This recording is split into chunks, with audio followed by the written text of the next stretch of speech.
It's the base of my project of building this greenhouse. I'm going to be using buckets as the foundation. You may have seen this at like a church or a high school parking lot where they would have a post in concrete. I'm not going to use concrete. I'm going to use dirt because I may want to reuse the buckets at some point. But I just want to get on record here. Anytime you're using plastic buckets or totes for any outside project, and there's a lot of videos that show using buckets and totes for different things, you need to paint them. The sun will make them disintegrate, okay? You might get 2 years out of them, but I've had some where I just tried to pick them up and they just fell to pieces in my hands. So to try to make them last a little longer, I'm going to paint the outside. I'm not going to worry about the inside, not going to worry about the bottom. I'm just going to paint the outside. Pretty much any kind of paint will do. I'm going to use just a rattle can spray paint. It doesn't have to be a stellar job. This is just to extend the life of the buckets.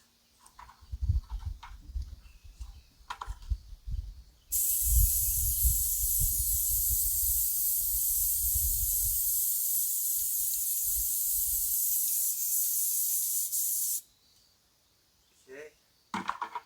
Doesn't hurt to let them dry for a little while and now apply a second coat.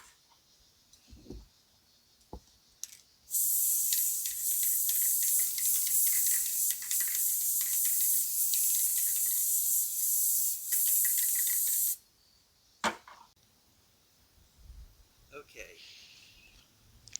Got a 5-gallon bucket here. Piece of 3/4 inch plywood from another project that just kind of fits down to support the bamboo. And I cut for the front and the back 3 5-foot pieces of bamboo. Used a knife to make a little divot here to put the ridge post. Also drilled a small hole below that for a piece of coat hanger wire so I could cinch everything up with string. Now, if you're wanting to build a more permanent greenhouse, you'll use concrete in here. But I want to repurpose these for other purposes, so I'm going to just use loose dirt to fill in.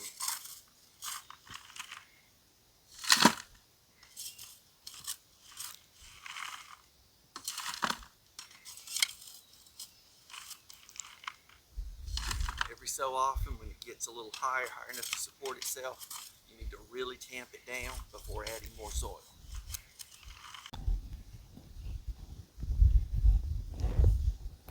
Once you've got it to where it will sort of support itself, you can more quickly just add dirt.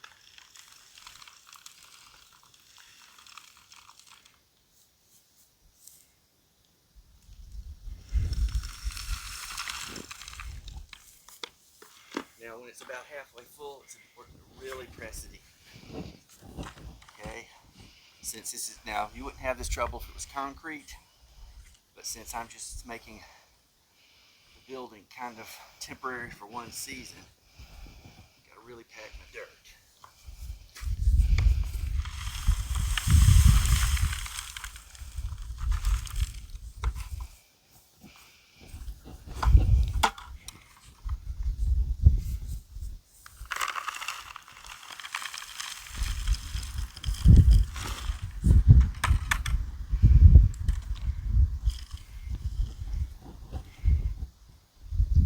Didn't get it centered all that well, but that shouldn't be a problem.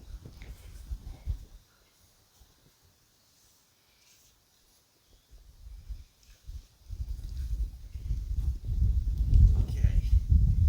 Now, this little divot here will hold the ridge pole. I'm putting a little piece of coat hanger wire that I cut out through to tie, to lash the ridge pole onto this support. Okay, here you see the basic structure. 9 buckets of dirt, each supporting a vertical bamboo pole.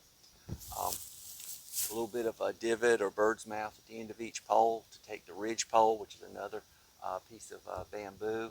I believe I have it here to be roughly an 8x8. Just use the coat hanger wire through the post here so I could lash the ridge pole on good and tight. And I'm using baler twine. You've seen me use that in other videos. It's very good for this purpose. And now I'm going to add cross bracing, because if I don't, the wind will just blow this over section by section. So I'm now going to cross tie these together. Okay, I've added these kind of roofing joists here to support the plastic.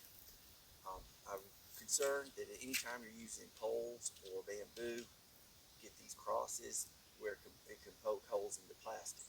So what I've done, I split a bamboo comb in half, drill a 3/8 inch hole, about 1.5 inches from each end, and then I tie baler twine, a couple of windings of that.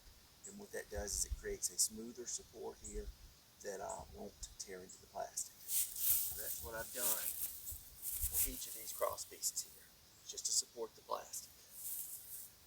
Then I've added these hanging bamboo comb supports here.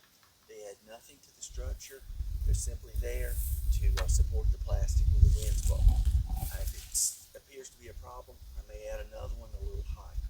So I've added these all the way around, and they're just meant to support the plastic, so there won't be such big spans of plastic unsupported. If you're having trouble with wind, another issue might be you need to sink the buckets about 6 inches into the dirt.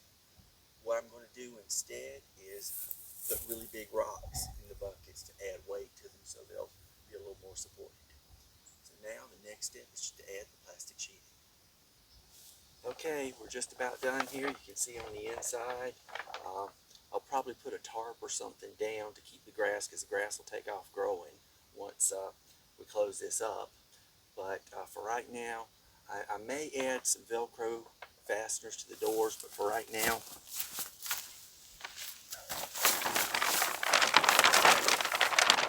I'll just fold the plastic over.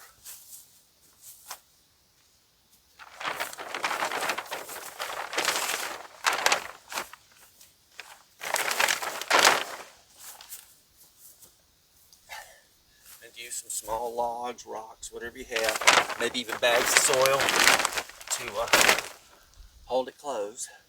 I will also probably add some rope across the top tied to cinder block, just to give it a little more stability. But this is all there is to it. And you could also use a tarp on this in the summer to make a shade house. So this is how I'm going to start my plants this spring.